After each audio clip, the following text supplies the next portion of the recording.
Well, hey everyone, welcome back to the City Rev Life podcast. My name is Craig, and I'm here today with Marcy. She's been a part of our church for many years, a special guest appearance by Marcy, but we're starting this new series called From Skeptic to Seeker, talking about the way that Jesus has changed our lives. And so thank you for joining us today, Marcy. Glad to have you. You're welcome. Thank you for having me. Yeah, we're excited. We're excited about it. So we're talking about how Jesus has transformed our lives. All of us have a story to tell.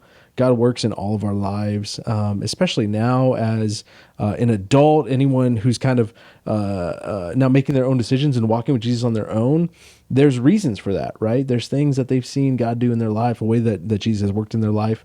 And so we just want to share stories and build up faith and hear from people in our church, in our community about how God's worked. And so I appreciate you being the guinea pig and coming on, first and sharing your story with us. But why don't you introduce yourself a little bit to the audience? Tell us a little bit about yourself. Tell us a little bit about maybe from the beginning. Tell us about where you're from and growing up and what faith looked like for you growing up. And tell us a little bit from the beginning. Okay. Well, I'm from Mississippi originally, and in the deep South, from the Mississippi Delta. Nice. And when I was a child, we went to church. Everybody went to church. It's just what you did. Yeah.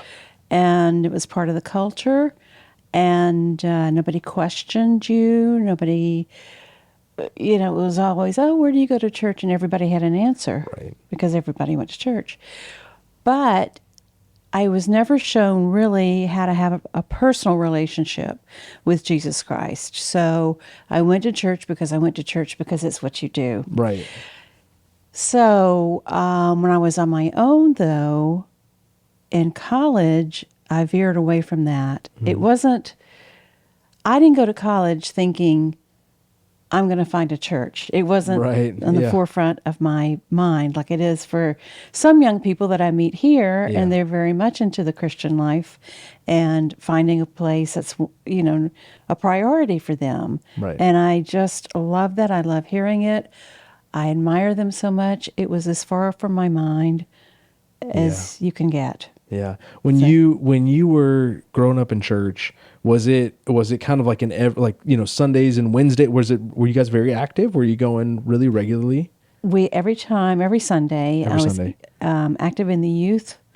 Went on a missionary trip to Haiti when I was 17. Wow.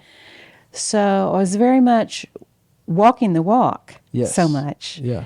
But not feeling it. I didn't have it really internally. Yeah. That was going to be my next question. Kind of what was the inner life like then? Did you feel like you prayed a lot? Did you feel like a closeness to the Lord? Like, how did you feel back then? I did not. I did not feel any of that. I felt like I wanted to be there. Yeah. I wanted something. Like I knew there was a hole there. Yeah. Like they say, a hole in your soul. And I could feel that. But I also didn't really want this to be the way. Sure. It's like, okay, I'll take some of it, but can I have a little bit of it the way that I do it, you know? Right. And so, I could feel that longing and that wanting, but I guess it just wasn't what I was seeking. Yeah. If that makes any sense. Yeah. Yeah. I mean, what else was going on in your life, I guess? What was kind of your focus at the time? Were you like a big student? Were you into like sports? Like what was your draw, if you think that? What was your focus? I was an A student. I liked studying. Well, I don't like studying, but but I was a good student. Yeah. And I was a cheerleader for one semester. I worked on the newspaper, the school newspaper, but also very shy, very, introspective. And then we had a lot going on in my family, too, in my home. Mm-hmm. My mother was very ill.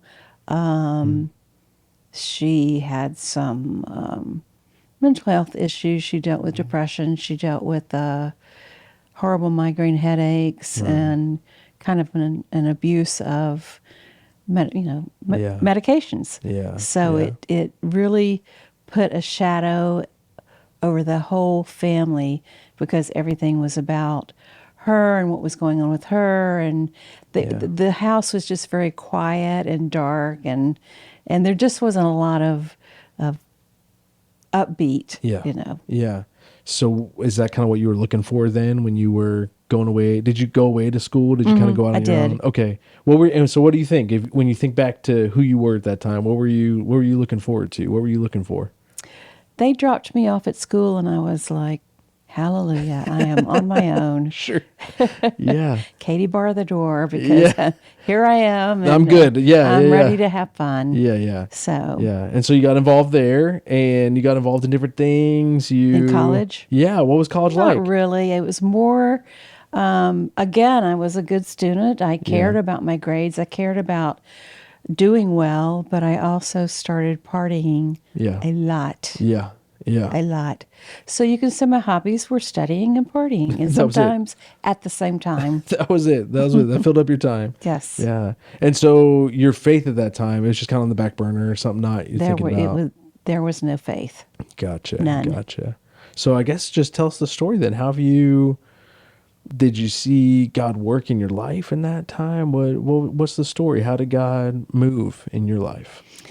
I couldn't really see it at that time, although looking back now, I know that God was saving me from myself. I was drinking to excess. I was making some very poor decisions. There were times when I probably should not have even lived through what was happening, an almost boating accident due to excessive alcohol use. And right at the last minute, the guy turns at just the right moment so that we didn't crash. Things like that I can look back now and go, I should be dead. Yeah. And for whatever reason, God was there with me when I didn't know he was there with me. And he wanted me on this planet, on this earth, for some reason. Yeah. Did those moments register to you at the time? No. No. Not at all. So what'd you think? So we got lucky? Actually, we would probably laugh about it. Yeah. You can't believe what happened. Yeah. That kind of thing. Yeah. Almost like a bragging about it. Right. Yeah. You were like, we made it. Look at us. We're laughing about it. Right. Yeah. I mean, I think when you're a young adult, college kid, there's a lot of invincibility, right? Like nothing. Absolutely. I can't be scratched. Nothing's going to hurt me. Absolutely. So I guess how are you feeling? Again, the inner life, right? Like where was your inner life at this time? Did you feel at least distracted by this? I mean, were you happy? How would you describe it? I was never happy. I suffered from depression as well. I felt like I was never good enough. I felt lower than a snake's belly. I felt very insecure. I didn't have anything to offer. Not likable, not lovable. Very, very negative view of myself. And I just went through the motions. And the alcohol would kind of settle that for a moment. But it never made me feel not invincible, but it never made me feel like on top of the world or on top of my game or anything like that. Just kind of covered up the negatives. It just numbed you. me out. It numbed out those feelings that I was having. Yeah. How long did this go on for? Years from adolescence up through my late 20s. Wow. Yeah. Wow. So then what changed? I was actually seeing a therapist, and through this, I had this crazy idea that I would see the therapist, that we would figure out what was wrong with me, and I would walk outside and it would just be sunshine and, rainbows. Yeah. And But during those conversations with her, is when I realized that my use of alcohol was excessive and abusive, and that I was using it as a crutch. And that's when she said, we have a recovery program, and maybe you want to check out this recovery program. And so I went to a meeting, and in that first meeting, I thought, these are my people. Really? I'm home. These people, yeah, I'm one of these people. Yeah.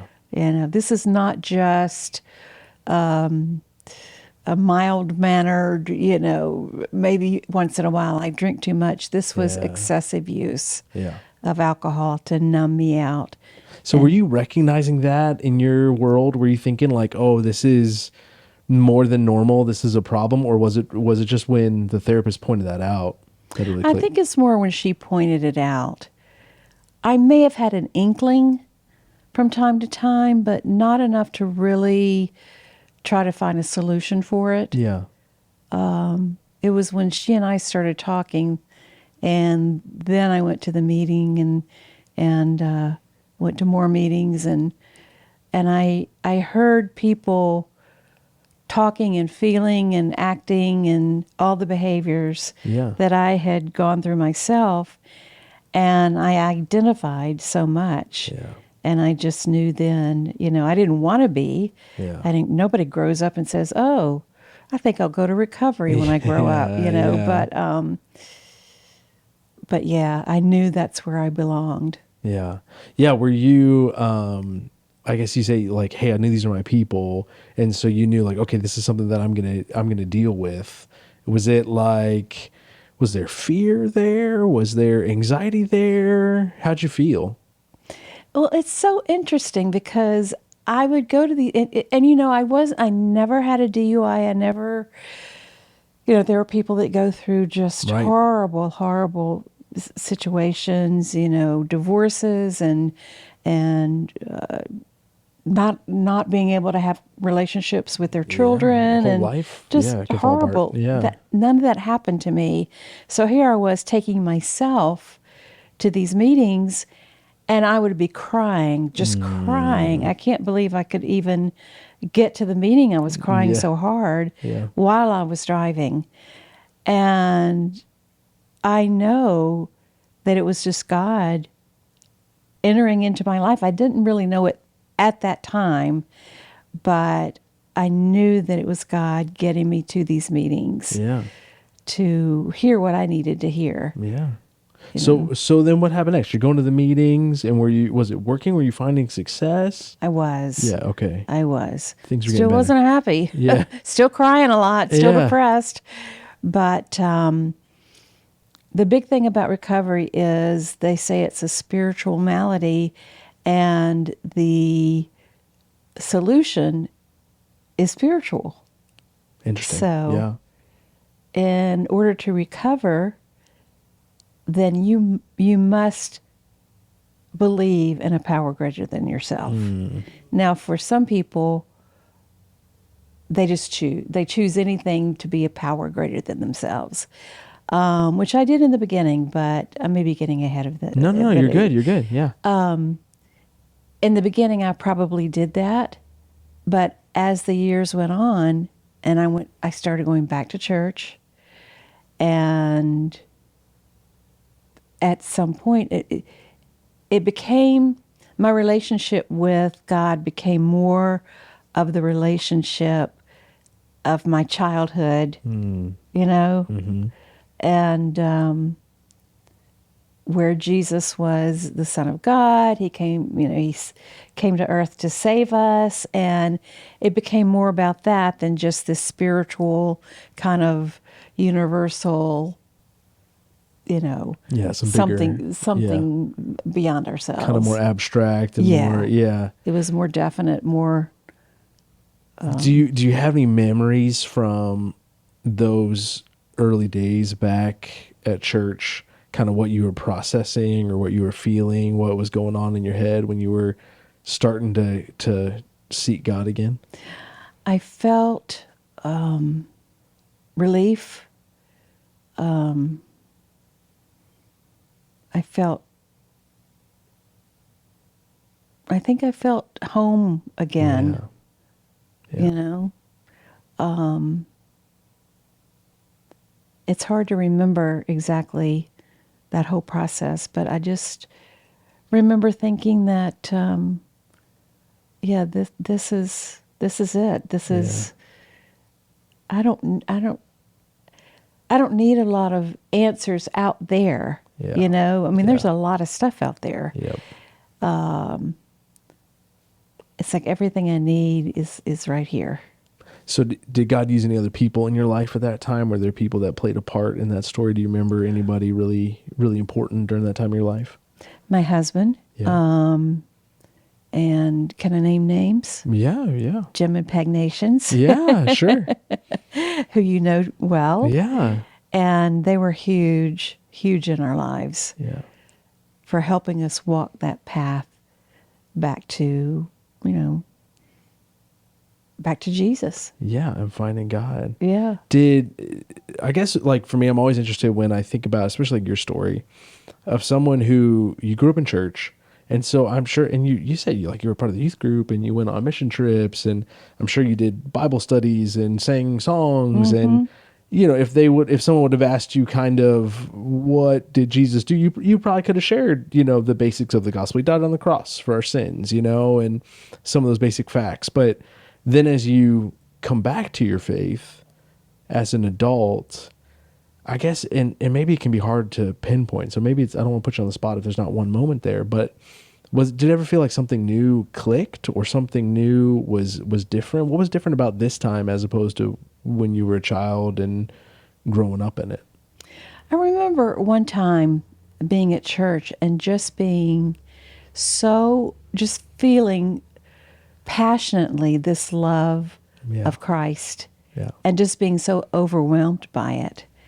It's like, I really feel this relationship. I really feel this this mercy and this grace and this forgiveness, and it was so huge that I was just, just crying in church Yeah. because of the way that I felt.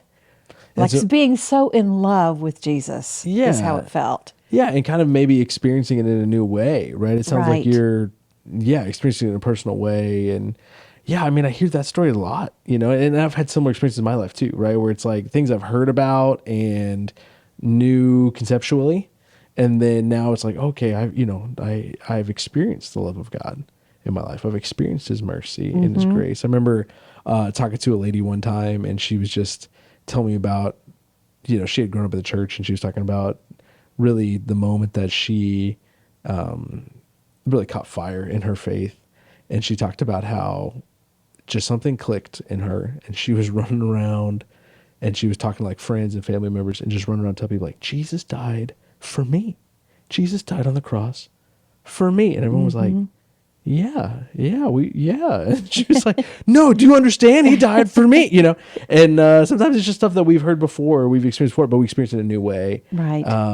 But that's cool. That's cool. And so, okay, if you look back on that time in your life, you said this is like maybe late 20s, early 30s, something like that. Is that right? In my 30s somewhere. In your 30s. Yeah.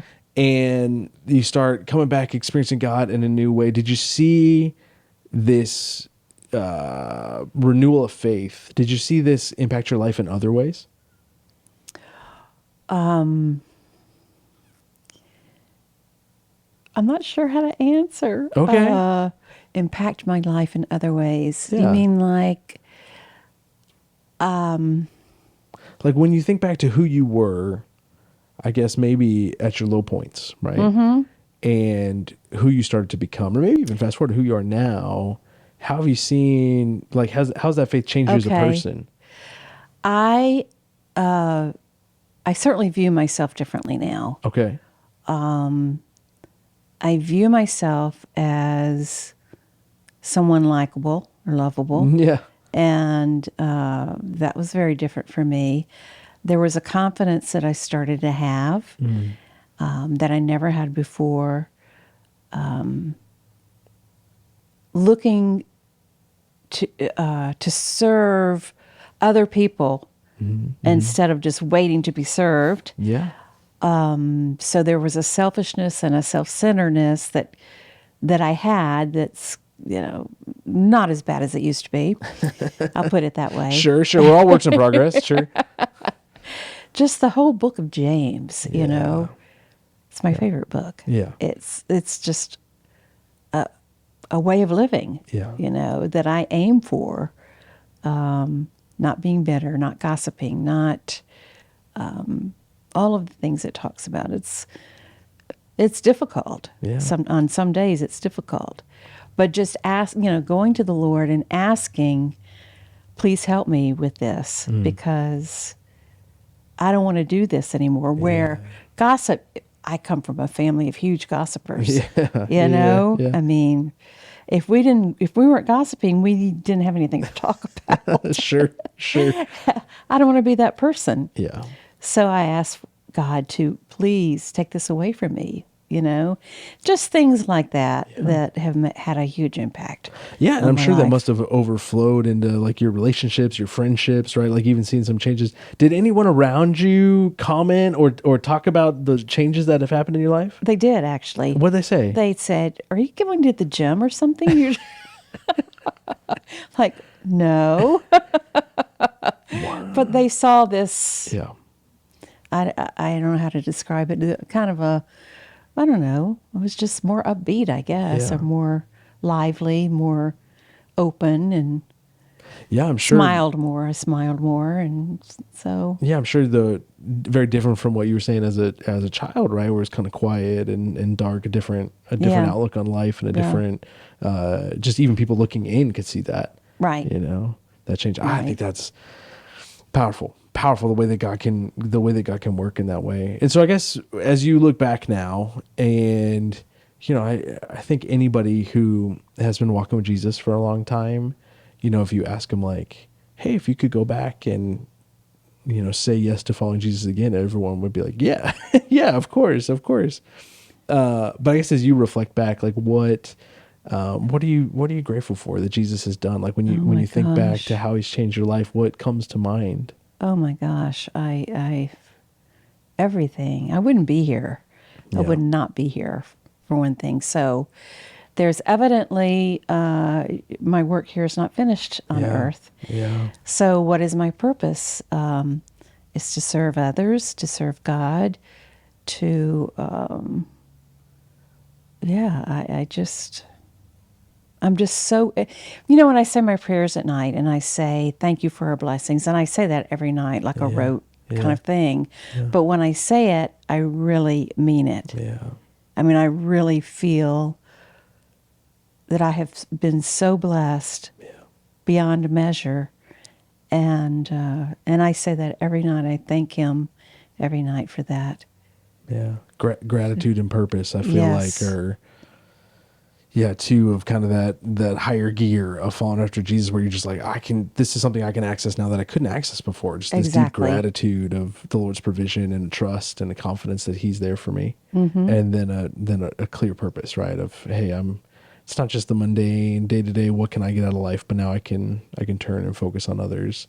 And that's freeing, that's It something is. that we don't have to, because that almost that like, that selfishness can kind of become like an appetite, like it never is satisfied, but then when you turn and you focus on others, it's like, okay, I can see this is more meaningful, it's more fulfilling. Mm-hmm. And there's peace in that. There's peace. Yeah. Well, I guess I would just say if you're sharing with some people, some of our listeners or viewers, a lot of people from our church listen and view, but some people too outside of our church, I guess I would just ask you, if you had something to share with them, maybe something that you've learned or an encouragement that you've picked up, would you have anything to share with our listeners and viewers out there who are listening to your story? Just never give up. Yeah. Do not ever leave before the miracle happens. Yeah. Because he's there, he's real.